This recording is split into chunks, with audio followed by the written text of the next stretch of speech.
Baik, masuk ke bab 1 pendahuluan. Yang pertama itu ada latar belakang, yaitu modul pembelajaran merupakan perangkat ajar penting dalam mendukung keberhasilan pembelajaran di sekolah dasar. Dalam kurikulum Merdeka, guru dituntut menyusun modul yang kreatif, inovatif, dan sesuai dengan karakteristik peserta didik pada pembelajaran pendidikan kewarganegaraan. Modul berperan dalam menanamkan nilai-nilai Pancasila dan membentuk karakter peserta didik. Oleh karena itu, diperlukan analisis terhadap modul pembelajaran untuk mengetahui kesesuaian tujuan, materi, strategi, kegiatan, dan asesmen yang dibutuhkan. Melalui analisis ini dapat ditemukan kelebihan dan kekurangan modul sebagai bahan perbaikan guna meningkatkan kualitas pembelajaran serta pemahaman terhadap implementasi kurikulum Merdeka di sekolah dasar. Selanjutnya ada fokus analisis, yaitu fokus masalah dalam kegiatan analisis modul pelajaran ini adalah sebagai berikut. Yang pertama, ada tujuan untuk pembelajaran dalam modul sudah jelas, spesifik, dan sesuai dengan capaian pembelajaran.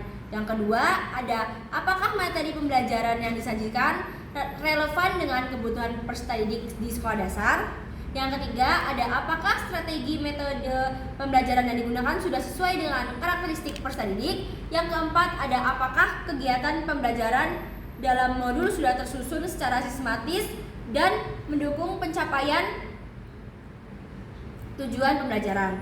Selanjutnya, yang kelima, ada apakah asesmen yang digunakan mampu mengukur aspek sikap, pengetahuan, dan keterampilan peserta didik. Yang keenam, ada apakah modul pembelajaran sudah kontekstual dan bermanfaat dalam kehidupan sehari-hari peserta didik. Yang ketujuh, ada apakah kelebihan dan kelemahan dari modul pembelajaran peserta didik kewarganegaraan yang dianalisis. Baik, selanjutnya bab 2, rencana metode. Yang pertama ada jenis kegiatan, yaitu jenis kegiatan yang dilakukan adalah kegiatan analisis modul pembelajaran pendidikan kewarganegaraan di sekolah dasar berdasarkan kurikulum Merdeka. Kegiatan ini bertujuan untuk mengevaluasi kualitas modul pembelajaran yang digunakan guru dalam proses pembelajaran. Kegiatan analisis dilakukan terdapat berupa modul pembelajaran pendidikan kewarganegaraan fase A kelas 2 sekolah dasar dengan materi-materi yang dikaji.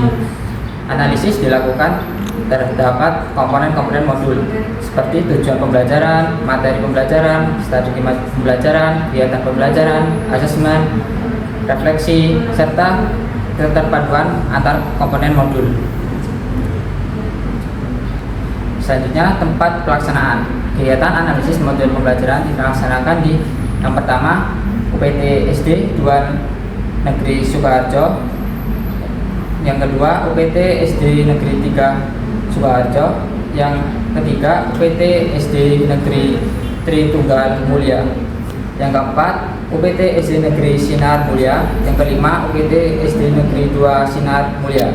Selain dilakukan di sekolah, kegiatan analisis juga dilakukan melalui studi dokumen terdapat modul pembelajaran yang diperoleh dari guru dan sumber pembelajaran kurikulum Merdeka. Yang selanjutnya yaitu objek analisis. Objek analisis dalam kegiatan ini adalah dokumen modul pembelajaran pendidikan kewarganegaraan fase A kelas 2 sekolah dasar. Modul yang dianalisis meliputi yang pertama yaitu modul ajar pendidikan kewarganegaraan materi aturan di sekolah. Yang kedua, modul ajar PKN materi lingkungan rumah dan sekolah. Yang ketiga, modul ajar PKN materi sikap bersatu dan gotong royong. Yang keempat, modul PKN Bhinneka Tunggal Ika. Yang kelima, modul PKN Aku Peduli Lingkungan. Selanjutnya, komponen yang dianalisis meliputi yang pertama, identitas modul. Yang kedua, tujuan pembelajaran. Yang ketiga, capaian pembelajaran. Yang keempat, materi pembelajaran. Yang kelima, strategi dan metode pembelajaran. Yang keenam, kegiatan pembelajaran. Yang ketujuh, asesmen. Yang kedelapan, refleksi pembelajaran. Yang kesembilan, pengayaan dan remedial. Dan yang terakhir, kesesuaian dengan profil pelajar Pancasila. Teknik pengumpulan data, yaitu yang pertama, studi dokumen. Teknik ini dilakukan dengan cara mengkaji dan menganalisis isi modul pembelajaran pendidikan kewarganegaraan yang telah disusun oleh guru. Yang kedua, observasi. Observasi dilakukan untuk melihat keterkaitan antara isi modul dengan pelaksanaan pembelajaran di kelas.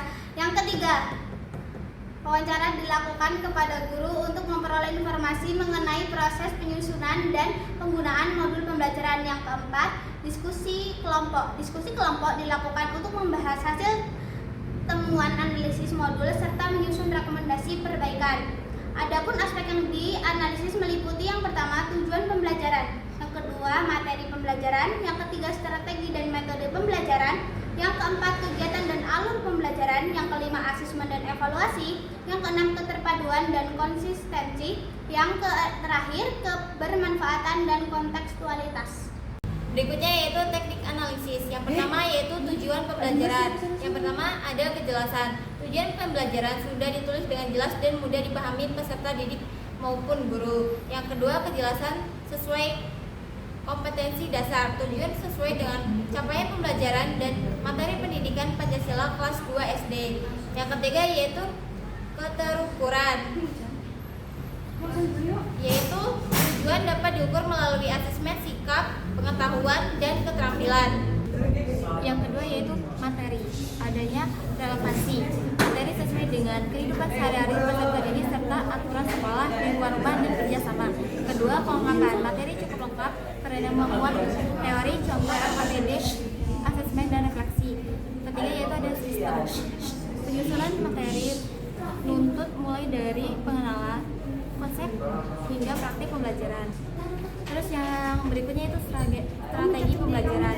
Yang pertama, metode menggunakan metode variatif seperti cooperative learning, permainan, diskusi, dan proyek. Selanjutnya yaitu ada bab 3 yaitu rencana kegiatan. Adapun rencana kegiatan ada beberapa tahap yang dilaksanakan untuk menganalisis pembelajaran PKN ini. Yang pertama yaitu menentukan modul pembelajaran yang akan dianalisis. Pada minggu pertama itu bisa dilakukan dengan menentukan modul pembelajaran yang akan dianalisis dan menyusun proposal pembelajaran. Kemudian yaitu pada minggu kedua ada konsultasi kepada dosen pembimbing yang dilakukan oleh ketua kelompok. Selanjutnya yaitu ada pengumpulan modul pembelajaran dari sekolah yang telah diobservasi oleh seluruh peserta kelompok. Yang selanjutnya yaitu wawancara dengan guru, dan selanjutnya yaitu ada bentuk kegiatan. Yang pertama yaitu studi dokumen, yaitu kegiatan dilakukan dengan mengkaji dokumen modul pembelajaran PKN. Yang kedua yaitu observasi pembelajaran, yaitu observasi dilakukan untuk mengetahui keterkaitan antara isi modul pembelajaran dan pelaksanaan di kelas. Selanjutnya yaitu ada wawancara guru, yaitu untuk memperoleh informasi mengenai proses penyusunan, penggunaan, kendala, dan penerapan pembelajaran. Selanjutnya yaitu ada diskusi kelompok. Selanjutnya yang terakhir yaitu bab 4 atau rencana anggaran. Untuk rincian biayanya, yang pertama itu ada konsumsi kegiatan, contohnya seperti buah tangan yang kami bawa pada saat penelitian. Lalu selanjutnya transportasi ke sekolah, seperti biaya bensin dan lain sebagainya. Selanjutnya fotokopi atau print modul ajar. Yang terakhir ada alat tulis dan perlengkapan, contohnya seperti buku, pulpen, dan lain-lain. Selanjutnya lagi ada sumber dana. Nah, sumber dana dalam kegiatan analisis modul pembelajaran ini berasal dari dana swadaya anggota kelompok, bantuan internal dari kelompok, yang terakhir ada dukungan dari pihak kampus apabila diperlukan. Dah.